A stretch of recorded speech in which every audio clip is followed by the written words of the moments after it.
Mä oon Jesse Pasanen, graafinen suunnittelija ja aika paljon ajautunut pensselihommiin. Tää meidän ryhmä on nimeltään Street Art Vantaa.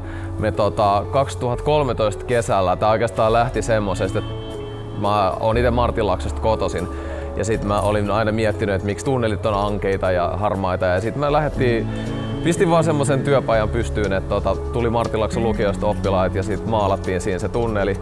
Et mennään aika silleen tela edellä tunneliin ja niinku vallataan se pinta-ala ja niinku täyteen värejä vaan. No siihen vaan telailee.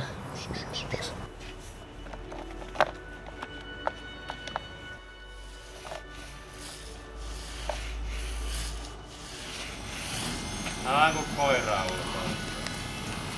No mulle itselle semmonen magee efekti on siinä, että vaikka otetaan joku iso seinä tai mitkä betoniaita tai joku, sit kun se maalataan, niin se yhtäkkiä tulee näkyväksi.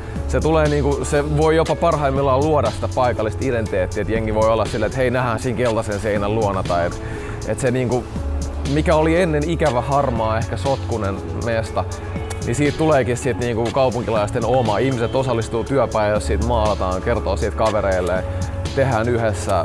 Ja mä itse toivon, että kaikista näistä meidän jutuista tulee semmoinen fiilis ihmisille, että hei, että me voidaan tehdä juttuja.